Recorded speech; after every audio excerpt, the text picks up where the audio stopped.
Salut mon cochon, c'est Julien de la chaîne Libre Expat. J'espère que tu vas bien mon vieux. Voilà, donc je me suis dit je vais faire ma petite balade dominicale comme d'habitude. Je me suis dit j'en profiter pour faire une vidéo pour les glands. Ah bah ouais mon vieux, tu vois, je t'oublie pas. Eh oui, t'es un gland. Voilà, je fais ce que je veux. Je dis ce que je veux, c'est ma chaîne, comme tu le sais. Voilà, si ça te plaît pas, comme d'habitude, tu te tires. Bon, écoute-moi Fabrice, je voulais te dire une chose, c'est que... Alors déjà, comme tu as pu le voir, t'as vu, j'ai pas de masque. Eh oui, parce que ici, contrairement à la folie qui est en train de se passer en Europe de l'Ouest, ici en Hongrie, à l'heure où je te parle, je ne sais pas si ça viendra ou pas, mais en tout cas à l'heure où je te parle, ils sont en train de gérer la crise autrement. Voilà, donc alors il y a des mesures quand même sanitaires et compagnie, mais effectivement c'est beaucoup plus léger que ce qui est en train de se passer en France. Bon, je te laisse juger parce que tu sais très bien, la Hongrie, la Hongrie, la Pologne, les pays d'Europe de l'Est, le bloc soviétique, l'ancien bloc soviétique, tout ce que tu veux, la Russie, les médias d'Occident nous en sortent des pataquès pour nous dire que c'est la dictature et compagnie, tout ça. Bah écoute, si c'est ça vivre une dictature, mon cochon, on n'est pas si mal. Encore une fois, pour tous les guignols qui viendraient m'écrire pour me dire oui Julien, la Hongrie, il y a des choses qui vont pas aussi. Bah bien évidemment, du gland, il y a plein de choses qui vont pas aussi en Hongrie, mais dans les critères de priorité que moi j'avais, c'est-à-dire la liberté de pouvoir circuler, etc., l'insécurité, le fait aussi d'avoir un environnement pour l'entrepreneuriat, etc., intéressant. Enfin bon voilà, dans les critères qui étaient prioritaires pour moi, aussi le coût de la vie, tout ça. Et ben la Hongrie, c'est un bon compromis aujourd'hui en Europe. Voilà, on peut pas le nier. Et voilà, tu vois, aujourd'hui, moi, j'ai pas de masque. Il y a pas, il y a des, comme encore une fois, il y a des règles, mais effectivement, elles sont beaucoup plus légères. On est loin de la folie. On aurait pu penser, tu vois, parce que les pays d'Europe de l'Est, on aurait pu dire, bah putain, c'est eux qui, tu vois, ça va tourner à la Gestapo. Pas manqué, mais moi, tu vois, je l'avais senti, mon cochon, j'avais senti que c'était le communisme, c'est une sorte de nouveau communisme, de néo-communisme qui est en train de se mettre en place, mais c'est plutôt en Europe de l'Ouest que ça se passe, mon cochon. Voilà, où ils sont en train d'imposer, tu le sais bien, le pass vaccinal et compagnie, à tout le monde d'ailleurs, voilà, petit, même embryon, voilà, même quand tu es dans les couilles de ton père, tu vois, bientôt, tu vois, ils vont nous baisser le slip, tu vois, ils vont nous mettre des picousses dans les couilles, tu vois, pour nous mettre le... Enfin bon, bref. Voilà, je fais pas de débat pro-vaccin, machin, je suis pas du tout anti-vax. Je pense qu'il fallait plus se catégoriser, c'est ce qu'ils font ici d'ailleurs, c'est plutôt voilà, mettre les personnes qui sont plus à risque, etc., les vacciner, et puis les plus de 50 ans, et puis peut-être voilà, laisser les jeunes plus tranquilles, etc. Tout ça, bon, enfin bon bref. Voilà, encore une fois, je suis pas du tout anti-vaccin. Je pense par contre qu'on voit bien qu'il y a une dérive autoritaire qui est en train de se mettre en place dans certains pays. Comme tu le sais mon cochon, j'ai confiance en rien ni personne, j'ai pas confiance aux États non plus et j'ai pas une confiance aveugle en les dirigeants de ce pays, ni des pays d'Europe de l'Est. Si un jour le vent se met à tourner, tu peux être sûr que le premier qui sera dans le bateau, ça sera moi mon cochon, ouais parce que je suis un enculé, voilà. Eh ben oui, je suis un enculé, parce que pour certains on dira Julien, t'es pas patriote, machin, j'en ai rien à branler mon vieux, tu vois, je suis un putain de mercenaire en fait. Moi, j'ai pas confiance en la politique mondiale, comme tu le sais mon cochon, j'ai pas confiance en comment les choses sont en train de tourner dans ce monde. On voit bien qu'il y a des dérives autoritaires dans tous les pays, il n'y a pas d'exception particulière. Il y a des pays où il y a moins d'autorité, d'autres plus, mais on voit bien qu'il y a un resserrement des vis, mon cochon. Et donc j'ai pas confiance en ça. Et donc moi, quand j'ai pas confiance, tu vois, je commence à m'organiser pour que dès que ça sent la vinaigrette, tu vois, tu lèveras la tête dans le ciel, tu verras, ah bah d'accord, EasyJet, c'est qui ça? Bah tu vois, c'est Libre Expat qui est en train de se tirer, mon vieux, tu vois. Parce que ta vie est plus importante que tout au monde, tu vois. Et ta vie à toi, la vie de tes enfants, la vie de ta femme, etc., tout ça. Et regarde bien les folies qu'il y a eu à l'époque quand on envoyait les gens à la guerre, etc. Tout ça en 14-18. Pourquoi finalement? Pour le merdier dans lequel on est aujourd'hui? Je veux dire, on est en train de nous dire oui, ces gens-là sont morts pour la France, pour machin. Pour quel merdier aujourd'hui? Pour que des gens aujourd'hui repartent encore dans une dérive autocrate, dans des dictatures, etc. Tout ça. Je veux dire, quel est le sens de tout ça? T'es en train de me dire, putain Julien, je suis en train de gerber, qu'est-ce que c'est que ce bordel, qu'est-ce que tu me fais là? Voilà, tu sais bien que j'aime bien remuer le couteau dans la plaie, mon cochon, tu sais, donc je voulais t'en parler, mais c'est pas le sujet de la vidéo, mon vieux. Tu vois, mais c'est quand même, je te fais toujours une petite piqûre de rappel, tu vois, pour te réveiller. Est-ce que toi, t'as tendance à roupiller, t'es là, comme ça, tu commences à piquer du nez, j'arrive, tac, je te mets un coup sur la nuque, tu vois. Et là, aïe, Julien, mais ça fait mal. Je te dis, bah oui, mais réveille-toi, mon vieux, parce que tu vois, faut être aux aguets, faut que tu sois aux affûts, à l'affût, mon vieux, tu vois.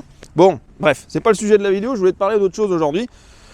Ce que je voulais te dire, c'est que, en fait, tu vois, il y a un truc qui revient souvent dans le milieu de l'entrepreneuriat, et que je remarque et que j'ai eu aussi, je voulais t'en parler par rapport au parcours que moi j'avais eu aussi, enfin que j'ai été aussi également touché par ça peut-être, c'est qu'effectivement il y a beaucoup d'entrepreneurs qui ont le syndrome de l'imposteur. Tu connais le syndrome de l'imposteur? Tu sais, le syndrome de l'imposteur, c'est qu'en fait tu te sens pas légitime d'être entrepreneur, tu te sens pas légitime d'entreprendre, tu te sens pas légitime voilà, de porter un projet, etc. Tout ça, et tu crois qu'à un moment, tout le monde va te défroquer, va te démasquer, va dire, ah regardez, en fait il a une petite bite, il disait qu'il avait une grosse bite, il a une petite bite. Bon, t'as compris la métaphore, je dis pas que t'as une petite bite, réveille-toi. Bon, si t'en as une, c'est pas si grave, tu peux t'en servir quand même, mon cochon. Bon, ce que je disais, c'est qu'effectivement, il y a, on a tous eu un moment dans notre vie, je pense que tout entrepreneur l'a eu, ce syndrome de l'imposteur, et par le prisme un petit peu de ma vie, de certains passages de ma vie, peut-être que je vais te dire des choses qui pourront te rassurer, c'est-à-dire que moi je pense que tu as ce syndrome de l'imposteur qu'à partir du moment où tu délivres pas vraiment qui tu es toi-même. C'est-à-dire que je pense qu'on peut faire une chose 1000 fois différemment en fonction du profil de chacun. C'est-à-dire que chacun peut gérer la même entreprise, mais de manière différente en fonction de sa personnalité et de son profil. Et si tu essayes de la gérer, ton entreprise, comme les autres, c'est-à-dire pas à ta manière, et ben là tu tombes dans le syndrome de l'imposteur.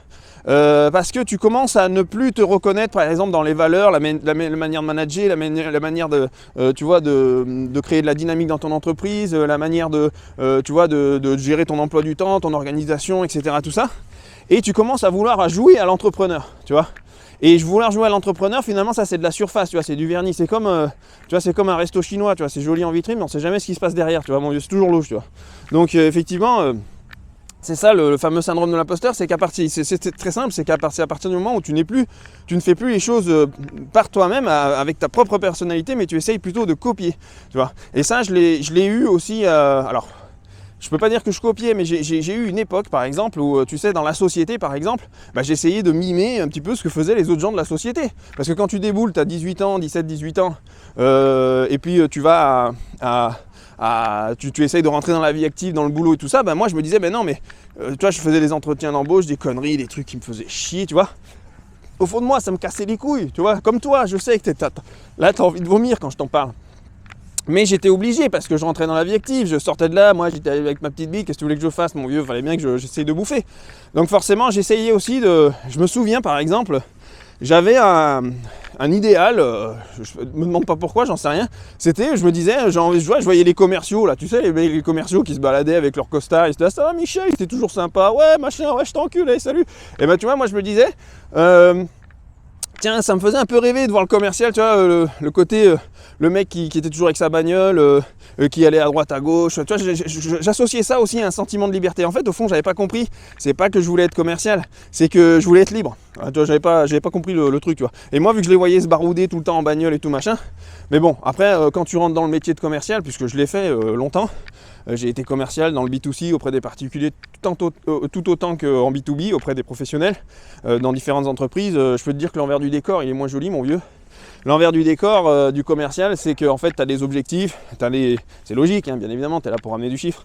Tu as des objectifs, tu as des réunions, des machins, tu vois, le lundi matin, tu sais, déjà le dimanche, tu es tout pâle, parce que le lundi matin, 8h30, tu dois faire une réunion avec des mecs qui ont 60 balais, d'un groupe qui pèse 15 millions ou 20 millions, ou je sais pas, ou 30 millions d'euros, et enfin d'un groupe d'une PME, hein, parce que c'est pas non plus les plus gros, mais tu vois, tu dois aller faire une réunion avec ces mecs-là à 8h30 du matin, t'as la chiasse, tu vois, et puis t'es là, t'es en train d'expliquer tes objectifs, tes machins, et puis dès que t'as raté un truc, il dit, qu'est-ce que t'as branlé là, t'étais où mon vieux et tout machin, t'étais fliqué de tout.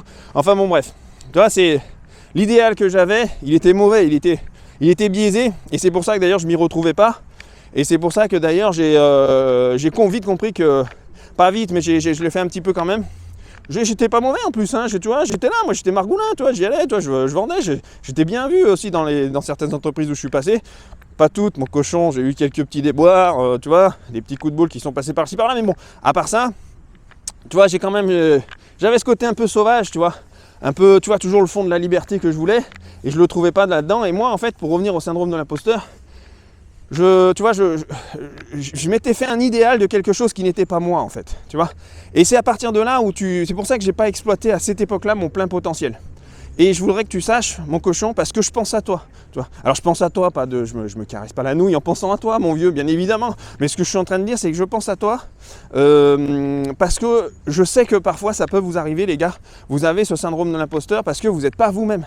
C'est-à-dire que vous essayez de rentrer dans un moule, dans un truc, dans une société, dans un boulot qui vous plaît pas, qui vous convient pas. Vous faites aussi, par exemple, vous créez une entreprise dans laquelle vous exploitez pas le plein potentiel parce que vous le faites pas à votre manière, vous le faites avec les codes que vous avez pu avoir. Alors ça c'est bien, mais je vais vous expliquer qu'est-ce qu'il faut faire. C'est-à-dire que moi j'ai commencé à développer mon plein potentiel, c'est à partir du moment où en fait, effectivement, quand j'ai créé mon business, je suis parti d'une base, et pour partir d'une base, je suis parti du marché, tu comprends, j'ai compris le marché, j'ai dit ah ouais, donc il y a des mecs qui font ça, je vais prendre ça, je vais prendre le bon, machin, etc. Mais par contre, après j'ai adapté le business à ma propre personnalité, à ma propre sauce, à ma manière de vendre, etc. Tout ça. Moi, au téléphone, je suis un tueur, mon vieux, je te jure. Enfin, je dis pas ça pour machin, mais moi, j'ai des taux de conversion, ils sont explosifs, tu vois. Les mecs, je les embobine. L'autre, moi, il me faut une demi-heure pour vendre des trucs assez cher, tu vois, donc dans mon business. Hein. Bon, voilà, après que tu le crois ou non, on s'en branle, c'est pas ça le sujet. Mais ce que je suis en train de te dire, c'est parce que j'étais moi. C'est parce qu'à un moment, j'ai commencé à être moi, à faire les choses à ma manière, à ma façon, que j'ai pu me libérer de ce syndrome de l'imposteur et que j'ai pu et là d'un coup ton potentiel explose, tu vois, et là d'un coup les chiffres ils commencent tu vois, champagne, nichon, machin, gangbang et compagnie, mon vieux, tu vois. Donc là effectivement c'est là où tu vois j'ai compris qu'en fait ce syndrome de l'imposteur il est pas inéluctable, il est pas ça fait bien longtemps que je l'ai plus mais par contre tu vois j'ai compris que c'est parce qu'on essaye de mimer, d'être dans un moule, dans un cadre, et qu'on s'oublie soi-même, qu'on devient finalement l'imposteur, tu vois. Et ça passe vraiment par aussi des choses parfois extrêmes, c'est-à-dire que, par exemple, moi j'ai compris que je voulais faire une entreprise 100% libre, digitale, en ligne, je voulais aller voyager, être à droite à gauche dans le monde et pouvoir gérer mon business avec des collaborateurs à distance, tous des indépendants, etc. Voilà, et monter des boîtes à droite à gauche et tout ça. Et il y avait plein de mecs qui me disaient mais attends, c'est pas possible.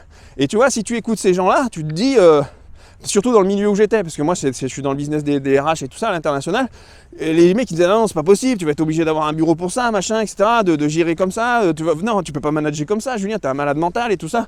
Et en fait, tu vois, si je les avais écoutés, je serais rentré dans ce moule, j'aurais été bridé, j'aurais eu cette bride, et j'aurais pas exploité mon plein potentiel, et j'aurais ce truc d'imposteur. Je me dirais mais c'est pas moi, tu vois, c'est de la merde ce truc, tu vois. Et en fait, je me suis détaché de tout ça, tu vois, j'ai tout fait péter, j'ai dit je vais le faire à ma sauce, ça marche à ma sauce ou ça marche pas, tu vois. Il y a pas de, c'est binaire, c'est 0 ou 1, 0,5 n'existe pas, tu vois. Et donc c'est là où quand j'ai fait à ma sauce, tu vois, vu que j'ai apporté un regard nouveau, un angle nouveau, tu vois, sur mon business et sur le marché, sur ce milieu, tu vois, qui était un milieu assez conventionnel, le milieu des RH, un milieu, tu vois, les mecs ils roupillent tout le temps, tu vois. Donc effectivement, c'est là où j'ai commencé moi à secouer un peu le truc, que tu vois, mon business il cartonne parce que j'ai donné du renouveau, du sang neuf un petit peu dans ce milieu. Et c'est vrai que, alors à ma petite échelle, hein, bien évidemment, mon cochon, je suis pas, tu vois, je gère pas une multinationale, mais ce que je veux dire, c'est que je le vois bien, tu vois, quand j'ai des patrons au téléphone et tout ça, tu vois, ils se disent, ah putain, il y a quelque chose, son business model est très bon, etc. Le mec, il y a un truc, il nous vend pas, il nous endort pas avec ses sornettes. Tu vois, c'est que, tu vois, je l'ai fait à ma sauce et je l'ai apporté un œil nouveau. Et c'est comme ça qu'on crée l'évolution et l'innovation sur un marché. C'est qu'il y a des mecs comme moi qui à un moment arrivent et commencent à casser les codes, tu vois. Et quand tu casses les codes, c'est parce que déjà à la base, tu étais un marginal, mon cochon. C'est que déjà à la base, le milieu conventionnel qui était établi ne te convenait plus. Et forcément, on devient avant-gardiste à partir du moment où on casse les codes, on crée de l'innovation, enfin on crée de la nouveauté, on crée du changement. Et donc, il ne faut pas avoir peur de faire les choses à ta manière si tu penses que ça peut fonctionner à ta manière. Tu comprends? Et si tu n'essayes pas, tu ne le sauras pas, mon cochon. Et moi, c'est vrai que je l'ai fait. et quand je l'ai fait à ma sauce, tu vois, j'ai tout fait péter, moi, les bureaux, les machins, les salariés, j'ai dit, allez, on remballe tout ça. Je t'avais déjà expliqué dans une vidéo, je vais pas revenir là-dessus, mais tu vois, j'ai vraiment commencé à faire à ma sauce et avoir mon idéal, tu vois, en même temps de liberté, de business, de bosser avec des professionnels, tu vois, de gagner des gros sous, etc. Et tu vois, et puis d'avoir le business model, c'est-à-dire que moi j'ai créé tout le business model de mon truc de A à Z, c'est-à-dire qu'il y avait un marché, il y avait des codes établis. J'ai dit non, je m'en bats les couilles. Là, je voyais les failles, tu vois, parce que tu me connais. J'ai dit là c'est pas bon, là ça il faut simplifier, ça il faut simplifier, ça il faut faire, ça il faut que ce soit plus efficace, plus rapide. J'ai créé tout un écosystème autour de mon business, que ce soit dans les outils, que ce soit dans les process, que ce soit dans la contractualisation aussi du client, que ce soit dans la vente. Voilà, tout l'argumentaire de vente que j'ai aujourd'hui, c'est moi qui l'ai créé de A à Z. Je veux dire, aujourd'hui, c'est un business qui est 100% délégable, mais cousu main, mon cochon. Et je sais que c'est une formule qui gagne, tu vois. Et ce qui fait qu'ensuite, tu as un gros potentiel d'exponentialité, c'est que là, tu vois, tu as mis le terreau pour qu'ensuite ça explose, et après, tu n'as plus qu'à faire. Et là, c'est la persévérance qui joue, c'est la rigueur, la persévérance, continuer comme un cheval de course pendant 1 an, 2 ans, 3 ans, 4 ans, 5 ans, et ton business, il grossit, puis après, tu délègues, etc., tout ça. Et après, mon vieux, c'est Champagne, c'est Monaco, c'est les nichons, c'est les petits tétons, tu vois ce que je veux dire, mon vieux? T'as compris, merde? J'ai l'impression que là, tu comprends pas bien ce que je suis en train de te raconter depuis tout à l'heure, je me fais chier, là, en Ikaï, on est dimanche, tu m'emmerdes. Détends-toi, mon cochon, je sais que je suis un petit peu agressif, mais parce que le ciel est un petit peu blanc, gris, et j'aime pas trop ça, tu vois. J'aime bien quand il y a du soleil, moi. Tu sais, je suis sicilien d'origine, tu vois, j'aime bien, j'ai besoin de vitamine D. Sinon, t'as vu, je me décompose et j'ai une tête de gland. Bon, bref, écoute-moi. Ce que je voulais te dire, c'est que c'est très important que tu comprennes que tu auras toujours ce syndrome de l'imposteur tant que tu n'as pas développé ta propre manière de faire les choses.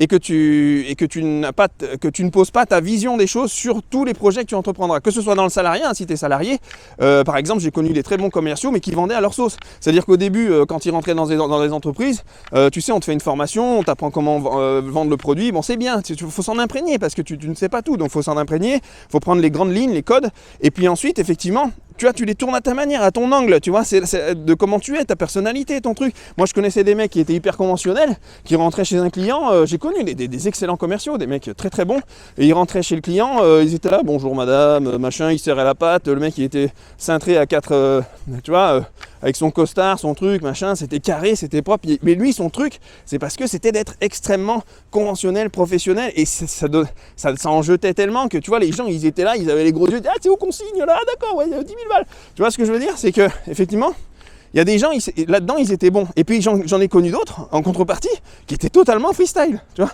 Je faisais plus partie de ceux-là, moi, tu vois. C'est-à-dire que, tu vois, moi, j'étais dans la sympathie, la déconnade avec le client. Il dit, ah, putain, t'es un bon, mon vieux. Hop. Et je disais, ouais, bah, attends, signe le bon de commande quand même, tu vois, 30 000 balles, et c'était parti, tu vois. Donc, effectivement, tu vois, t'as des gens qui chacun sa manière de faire, mais elle doit venir de toi, tu vois. Et tant que tu n'as pas ça, tant que tu mimes, tant que tu fais comme les autres, bah tu auras toujours ce syndrome de l'imposteur, mon cochon.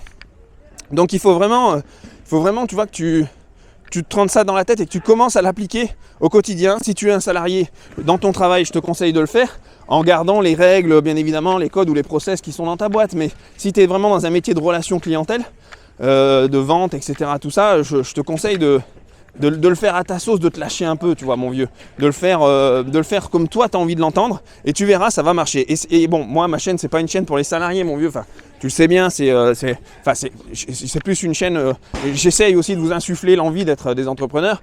En tant qu'entrepreneur, alors là, c'est extrêmement valable, ce que je suis en train de dire, c'est que pour moi, il n'y a que ça qui compte. C'est-à-dire que les vrais entrepreneurs et ceux qui réussissent et qui sortent du lot, c'est parce qu'ils ont eu une vision, ils ont eu la leur, et ils ont commencé à appliquer la leur, mais même si c'est en freestyle, même si le mec il se lève en slip à 16h, tu vois, et il gère son business, ou alors à 3h du matin à Tokyo, parce qu'il a décidé c'était comme ça qu'il fallait le faire, parce qu'il a envie de casser les codes, parce qu'il a envie, tu vois, de passer outre les codes conventionnels du marché, parce qu'il a envie, tu vois, de créer un business model qui est totalement différent de ce qui existe, etc. Parce que lui, il a la vision, il a compris qu'en faisant tout ça, ça optimisait tous ses process, ça optimisait les choses, ça créait une innovation sur le marché.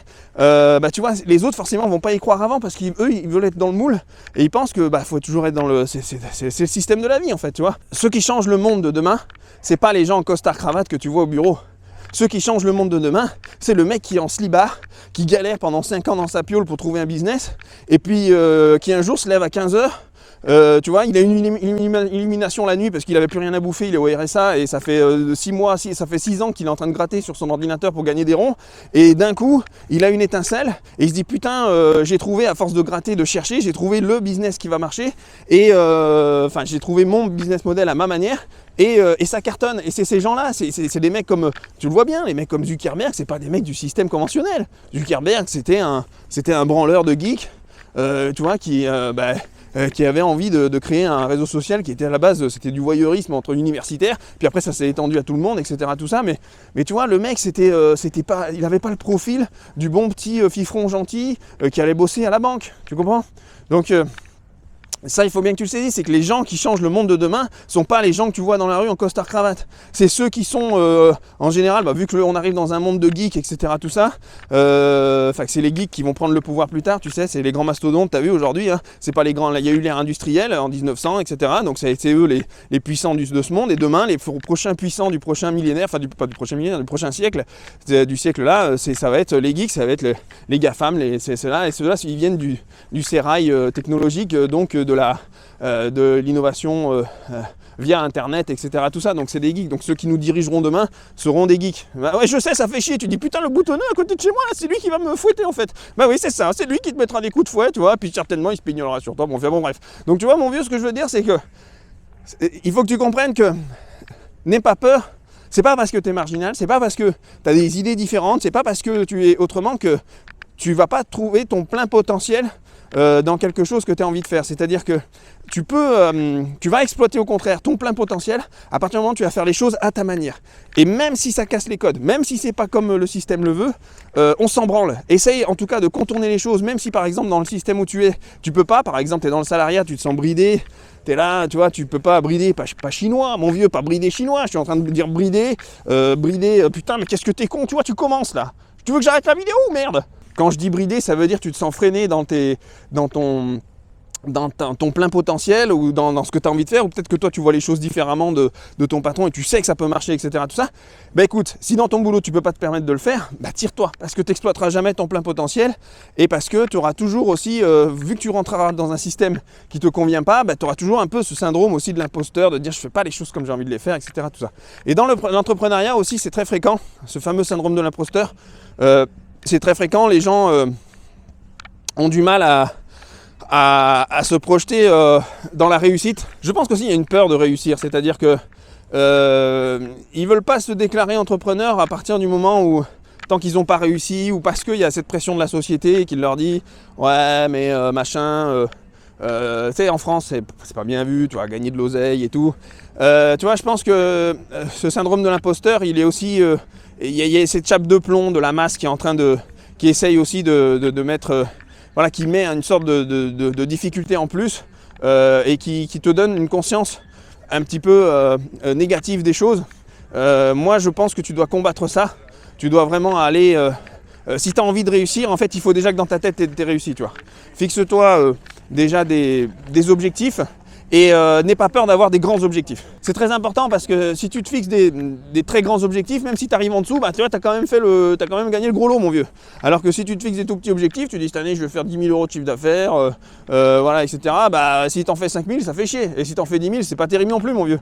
Alors que tu vois, bah fixe-toi n'aie pas peur de dire je vais gagner des millions, je vais. Tu vois, si bien évidemment tu es sur une chaîne d'expatriation, business, etc. Tout ça. Donc on parle business aussi, donc si ça te plaît pas qu'on parle de pognon et d'objectifs. Et si tu penses que la liberté passe par voilà, aller bouffer des feuilles de romarin, je sais pas quoi, et aller grimper dans les arbres, mon vieux, c'est un autre délire. Tu vois, c'est autre chose. Viens pas m'emmerder. Commence pas, merde.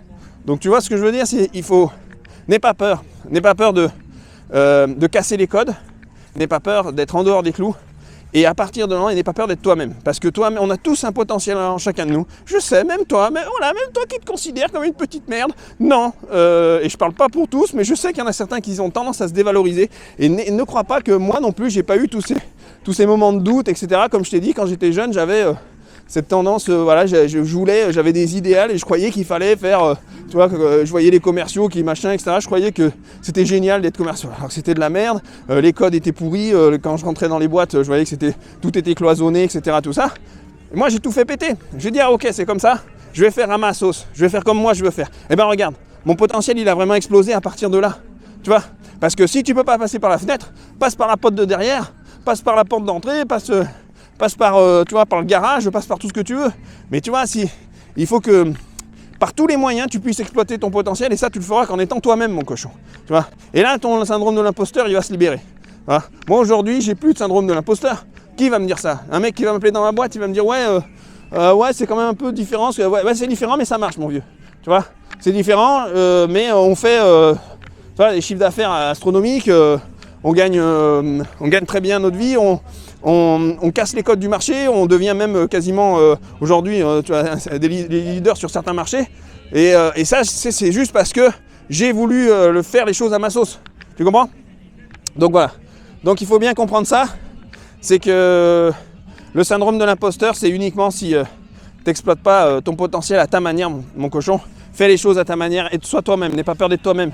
Même si tu es un peu spécial, même si tu es, tu vois... même si tu me dis, ouais, mais attends, Julien, moi, si je suis moi-même, je suis un enculé, bah tant pis, fais-le à ta manière. Au moins, tu seras un bel enculé, tu vois. Mais vaut mieux être un bel enculé qu'une petite merde, tu vois, mon vieux. Donc, bon, allez, j'arrête les conneries. T'as compris ce que je veux dire, mon cochon. Hein, je vais pas te répéter 1000 fois. Bon, voilà. Je sais pas ce qu'ils font, ils font une petite fête et tout ça. Bon, enfin bon. Bon, t'as vu, c'est sympa quand même, parce qu'on peut se balader sans masque. On se fait pas chier la bite, on est bien. Il n'y a pas trop de restrictions pour le moment en Hongrie. J'ai vu que dans d'autres pays d'Europe de l'Est aussi. Voilà, c'est sympa. Voilà. Jusqu'à que ça tourne à la vinaigrette. Et là, mon vieux, tu connais la chanson. Ah, ça sent la merguez. Ah, ça commence à chauffer. Ah, ça pique le nez. Ah, merde. Hop, tu vois, à gauche, je me tire, toi. Mais je pense qu'ils n'en viendront pas à la folie qui est en train de se mettre en place en Europe de l'Ouest. Pourquoi? Parce que l'épidémie est en train de replonger et ça va être très dur de faire avaler aux gens qu'il leur faut un pass vaccinal à tout prix, etc. Tout ça. Donc voilà, donc je pense qu'on va rester sur les mesures actuelles. Et c'est très bien, et ça démontre quand même, encore une fois, la folie qui est en train de se dérouler dans certains pays qui se jugeaient pays des droits de l'homme, hein, parce qu'ils auraient même dû faire moins de mesures que... Enfin, ils auraient dû même plus ajuster les mesures par rapport au degré de gravité de la situation que par rapport aux pays d'Europe de l'Est. Et ben non, ils ont même fait pire que les pays d'Europe de l'Est.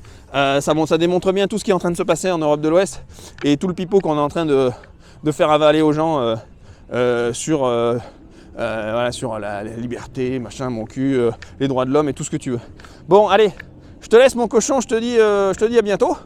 Et puis passe une bonne journée, bonne matinée, bonne nuit, tout ce que tu veux. Hein, voilà. Allez, à plus, ciao, bye.